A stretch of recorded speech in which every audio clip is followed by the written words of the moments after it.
slow, it's not particularly fun to drive on the road, and it intoxicatingly wobbles around like me stumbling out of the bar on a Saturday night. Pre-COVID, of course. So why then is it one of the most popular and iconic thing to roll on four wheels? Get ready, because in today's video I'm going to show you why the VW van lives up to all of the hype. It's something you see straight out of the movies. Escaping home, packing up camp, and running the open road. Pure freedom. But why are people willing to dish out so much coin for one of these things when in today's market we have ultra luxurious diesel vans that make literally hundreds more horsepower and don't handle like a baby stroller that was tossed into the middle of the ocean?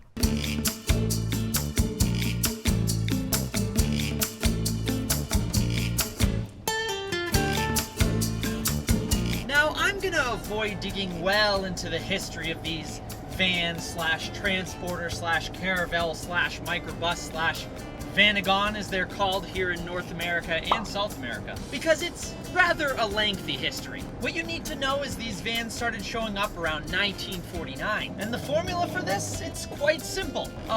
Flat everything. And inside, you don't get much luxury besides maybe these shag carpet floor mats. It's just ultra simple.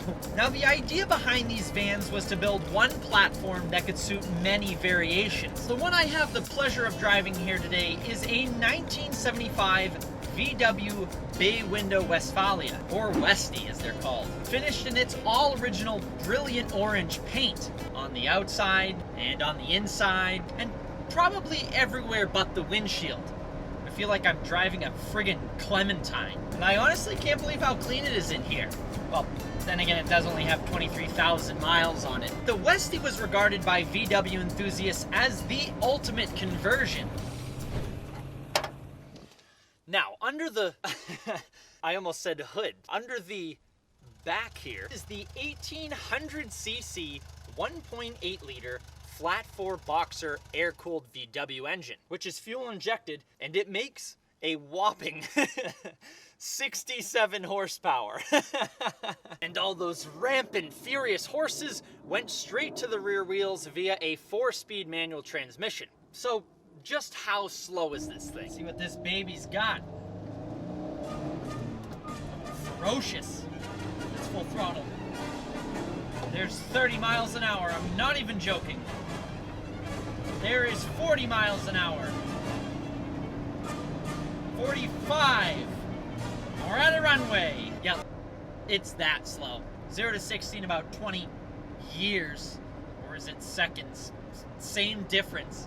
And 60 is about as fast as this thing will go. And that's downhill with a tailwind. Now, the VW van, or microbus, or transporter, whatever you want to call it, these things have 1,000 names. There's 1 million units of them roaming the globe. Quite literally. Like, actually, it's the best-selling van in history. Steve Jobs actually had one that he'd eventually sell for $750 to get the first Apple computer boards made. How cool is that? These were the vans you'd see in the movies, you know, hipsters, the 60s, the 70s, do the weed, Lucifer's quinoa, the devil's lettuce, have some wild, crazy sex, you know? Actually, oh my god, I hope they cleaned this. I guess you could say now we're in a new hipster movement, as it's now socially acceptable to leave that office job and hit the open road. Well, sorry to say, Billy, you're gonna be saving up a little while longer in your parents' basement. These go for a pretty penny now. Oh, every time. So, what kind of amenities do we have in here? Well, it's actually pretty roomy if you're not a lanky twig like myself. There's absolutely more than enough room for activities. Let's just call it that. Oh, Mariah, stop. I told you later. I'm filming right now. We have a fridge in here. We've got a sink. There's a pretty sizable table in here. And actually all sorts of counter space. Jeez, sound like my mother. We actually have some pretty rare factory options added to the all-original interior, such as the clock on the dash, this storage behind the passenger seat. Now this one does also have a pop top, which I'll show you how that opens in a minute. So that's a large area to sleep. And actually above here is a bed. One other cool little note about this interior, well, it's not something that comes with a VW van, but what comes with this VW van is tissues that are dated 1970. There's also these Dixie cups in here, dated 1970. And also some hefty mini bags. These ones aren't 1970s, but they are 1982, which is still pretty old. Even the fire extinguisher down here, dated May 3rd, 1977. Oh, every time.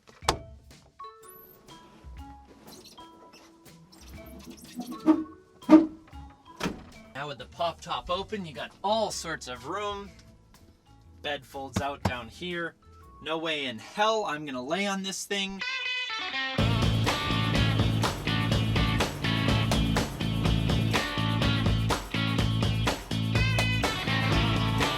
But to have an entire house sitting on the wheels, it's not that bad.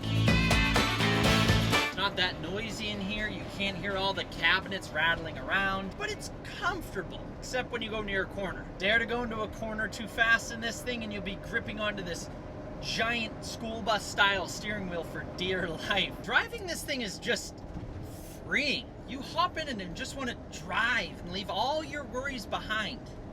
Yeah, that did rhyme, okay? It just makes you feel so smiley and all bubbly.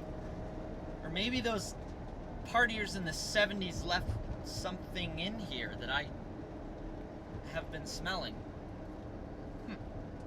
Oh well. But it doesn't just make you happy driving it.